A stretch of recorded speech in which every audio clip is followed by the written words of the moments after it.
Greetings, everyone. It's Conrad from ConradRocks.net. I'm out in a park today, so you might hear a car drive by or something. My pond was taken. You know, we need to be instant in season and out of season, and here I am being instant. Some of the things I like to do, you might find this funny, but I like to go on walks through cemeteries. Now, I know it sounds really weird, but actually it's kind of cool. Lampasas is a town. It's got 3 major highways. It's like you've got to go through Lampasas to get to heaven. They have all these events here, Spring Ho, they have all these things going on. And basically, the Indians found these springs, these sulfur springs that bubble up from the ground, and they have healing waters. So they were known for their healing waters, and I know people to this day that'll jump in the water and they'll have like psoriasis on their skin or something, it'll go away. So apparently there's something to that. And so people come all over to Lampasas. And the funny thing about the cemetery, or the interesting thing, is that you can see there's an older part of the cemetery which was before Lampasas became a boom town. You know, when it was nothing. These people found the waters. There was a railroad here, and they built a big hotel. And a lot of people came here. It was some type of a boom town around the early 1900s. I'm not really sure.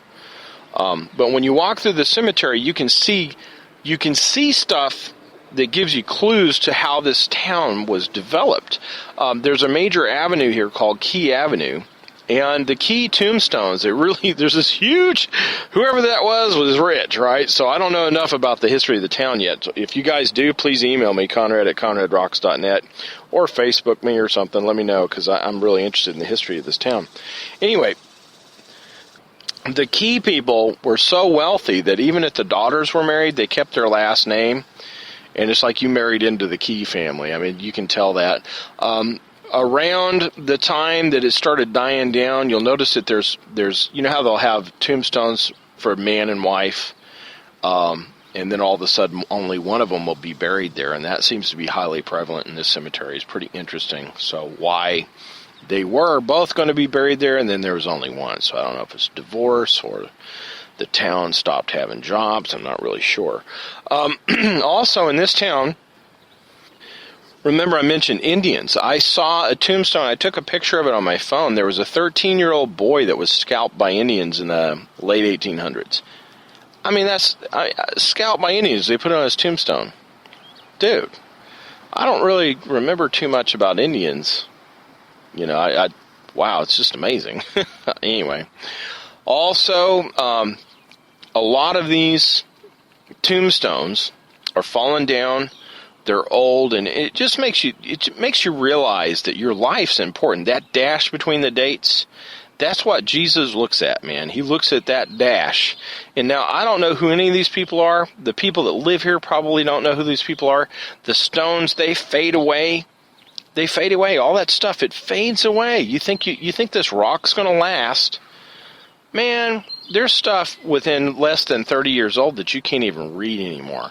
A lot of the old tombstones have broken in half. So you think that you're going to be memorialized on this rock. You can hardly read it. Another thing that's interesting here is you find that before the 1900s, there's a lot of babies that are buried here. They made tombstones. They had names and tombstones for young children. So it makes you think about penicillin and stuff like that, and life must have been hard. A lot of these people that are in this cemetery never even saw the invention of the car. They didn't see the invention of the television, that's for sure. They may not even have seen alternating current by Tesla, you know? Or they might not have, telephone.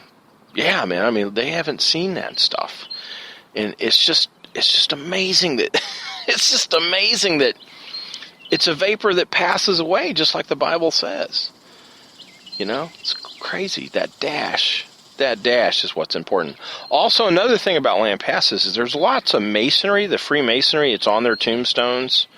And it is something to behold, to see all these elaborate tombstones, these monuments made to people that we don't even know who they are anymore.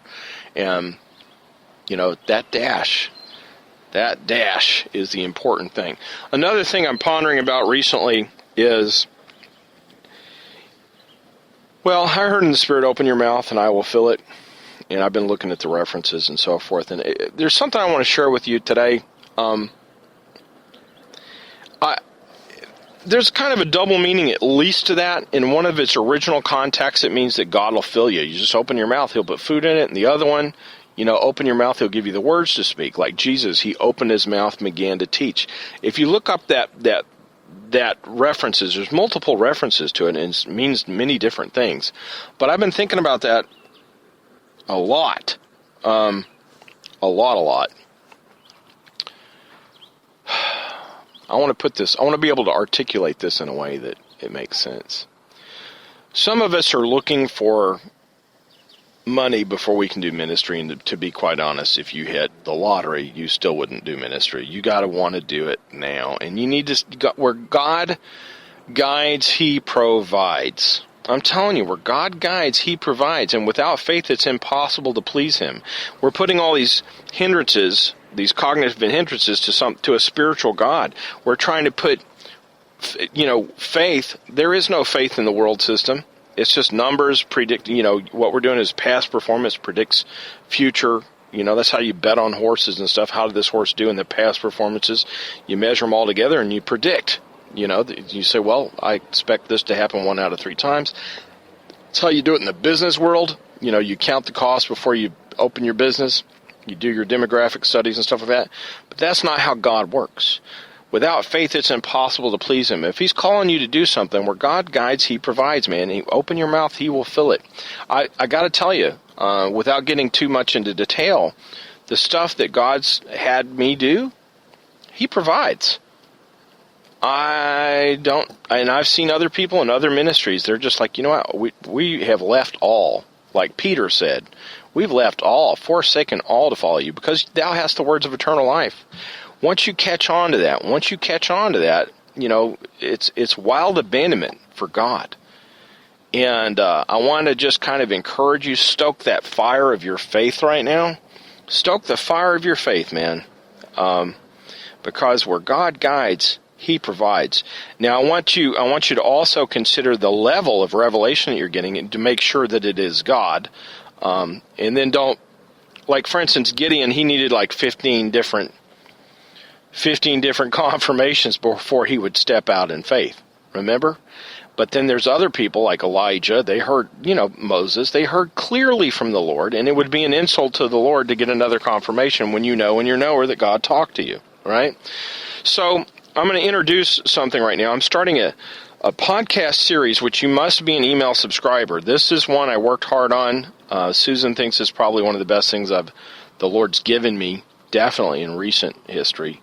But it's a podcast series. It's called Hindrances to the Truth. This is just for email subscribers, so you're not going to get it unless you're an email subscriber. You need to go to conradrocks.net and subscribe. It's a double opt-in. Now, I'm not, I don't have it up yet. It will be up really soon.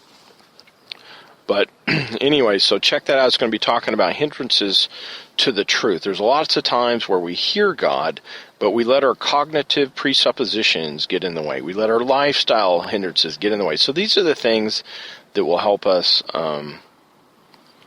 things that I've learned firsthand. So check that out, conradrocks.net. Just subscribe in the email subscription thing. Now, what I wanted to do is I definitely wanted to stoke your faith there. If God is calling you to do something, you know what? Do it. Do it.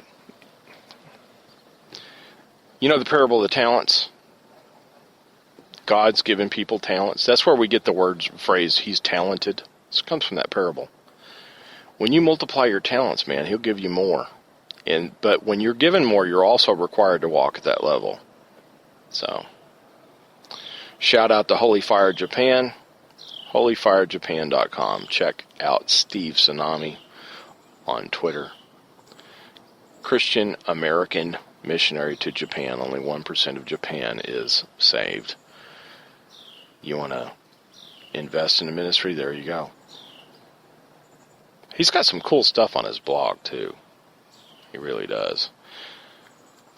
Because the stuff going on in Japan, It'll blow an American's mind. I sit there and just go through his stories about like how they eat fried chicken on Christmas.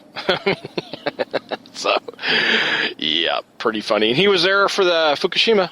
Yep, talks a little bit about that on his blog. I feel like I'm forgetting something. There's like something I want to say to you. I think I got it. If not, I'll hit it up tomorrow. But anyway, be looking out for that podcast series. It's seven series. You got to be an email subscriber. It's called Hindrances to the Truth. All right, guys, love you. Thank you for being in my life. And if this ministry touches your life, please consider giving an offering at the support page at conradrocks.net. You can also access that on your phone. The little drop-down menu, it has a support page. PayPal, credit cards. Thank you very much for being in my life. Till we meet again, dig deeper, go higher.